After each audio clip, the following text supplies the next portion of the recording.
کیا حال ہے آپ لوگوں کا؟ امید ہے آپ لوگ خیریت سے ہوں گے۔ ایپیسوڈ اس سے پہلے جو تھا اس میں اوورسیز پاکستانی کے حالات کے متعلق بات ہو رہی تھی، یہ اسی کا دوسرا حصہ ہے، غور سے سنیے گا۔ اس سے پہلے ریکویسٹ ہے کہ میرا چینل لائک کریں، سبسکرائب کریں اور دوست احباب میں شیئر بھی کریں۔ تو پاکستانیوں کی جو تکالیف ہیں وہ یہاں ایوانوں میں لوگ بیٹھے ہیں، وہ نہیں سن سکتے، وہ سمجھ بھی نہیں سکتے، ان کو سمجھ آ بھی نہیں سکتی۔ یہاں پہ ذکر ہوتا ہے کہ پاکستانیوں کو ووٹ کا حق دیا جائے۔ بھائی ووٹ کا حق دے کے کیا کرنا ہے ان کو؟ جا کے دیکھیں مڈل ایسٹ میں کہ ہر پاکستانی وہاں پہ جہاں رہتا ہے دکان کا کرایہ دیتا ہے، مکان کا کرایہ دیتا ہے، اور اس پہ 100 قسم کی پابندیاں۔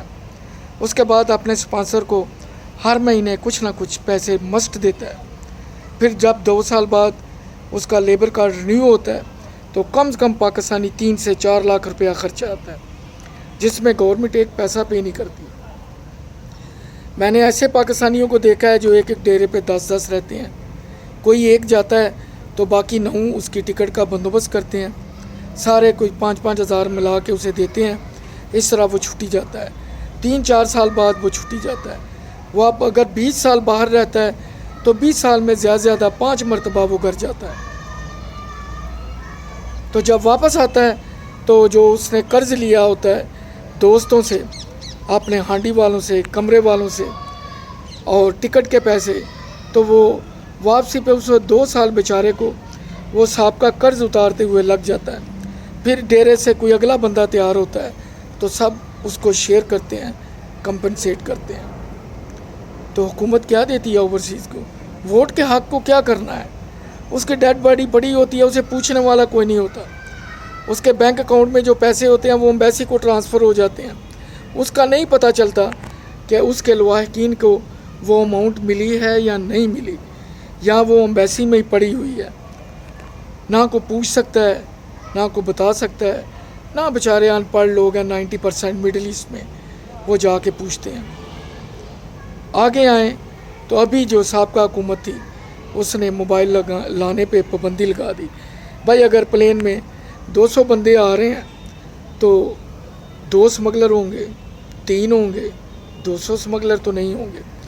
اور ایک بیچارہ اگر 2-3-4 سال بعد آ رہا ہے، پہلے لوگ اپنے ساتھ VCR لاتے تھے، ٹیپ ریکارڈ لاتے تھے، کیمرہ لاتے تھے، اب ہر کسی کی فرمائش ہوتی ہے، کیونکہ اب یہ ریڈیو، یہ ٹارچ، یہ VCR، یہ DVD، یہ کیمرہ اب سب موبائل میں آ گیا۔ تو ان لوگوں نے بہت بڑا ظلم کیا ہے کہ موبائل لانے پہ پابندی لگا دیا اور اس کے اوپر ایک خاص ٹیکس لگا دیا۔ مجھے یہ بتائیں کہ کیا اس ٹیکس لگانے کے بعد ملک کی معاشی حالت، فائنینشیل پوزیشن کیا بہت بہتر ہو گئی ہے؟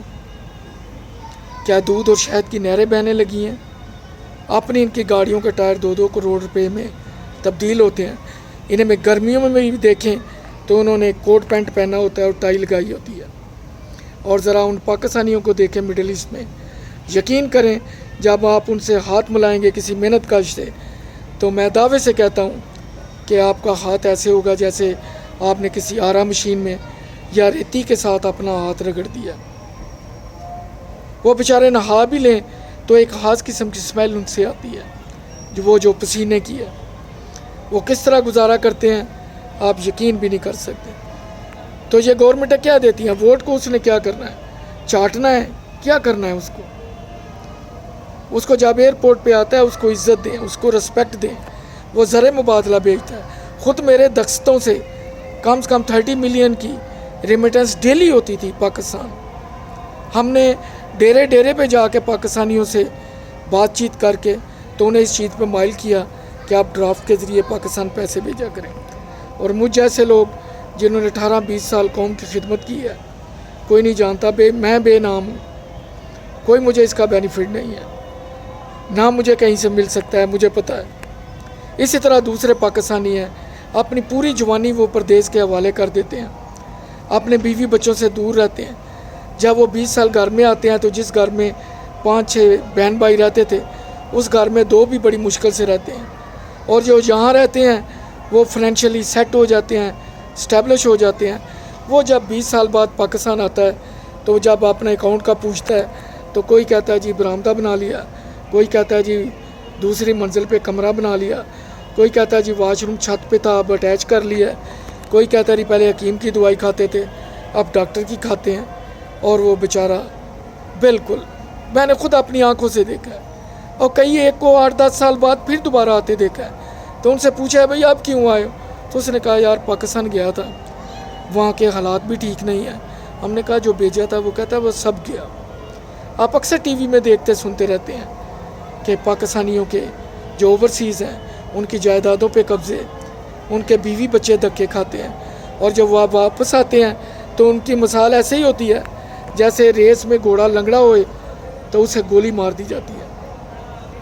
معاشرے میں کیا اسے اپنے گھر میں اہل خانہ میں بھی وہ عزت، وہ رسپیکٹ، وہ قبولیت نہیں ملتی. جب وہ باہر ہوتا ہے تو وہ ان کے لیے سونے کی چڑیا ہوتا ہے. اور جب وہ یہ کہتا ہے کہ اب میں ہمیشہ کے لیے واپس آ گیا ہوں تو یقین کریں جو اس کے ساتھ سلوک ہوتا ہے وہی ہوتا ہے جو تھانوں میں ملزموں کے ساتھ ہوتا ہے. یہ بڑا لمحہ فکری ہے. گورنمنٹ کو اس طرف توجہ دینی چاہیے، سوچنا چاہیے کہ اگر ایک پاکستانی 15-20 سال باہر رہ کے آیا، اس کے پاسپورٹ سے تمام تفاصیل مل جاتی ہیں، اس کی کوئی آپ پینشن لگائیں،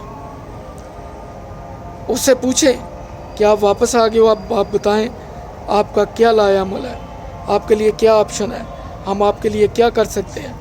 آپ نے بلینز آف ڈالر میں اپنا شیئر کیا ہے، ہمیں ڈالر بھیجے ہیں، قوم کی خدمت کی ہے، اب آپ ہمیں بتائیں ہم آپ کی خدمت کیسے کریں. لیکن ایسے نہیں ہے، صرف ووٹ کو کیا کرنا ہے. ایک معمولی سی چیز تھی ٹیلی فون، اس پہ بھی ٹیکس لگا دیا، اور باقی جو معاشرہ اس سے سلوک کرتا ہے وہ میں نے آپ کو بیان کر دیا. ساری باتیں حقیقت پہ مبنی ہیں. اگر کسی کو کوئی بات نامناسب لگے تو خیر اس کی مرضی، معذرت چاہوں گا. دعاؤں میں یاد رکھیے. اللہ حافظ.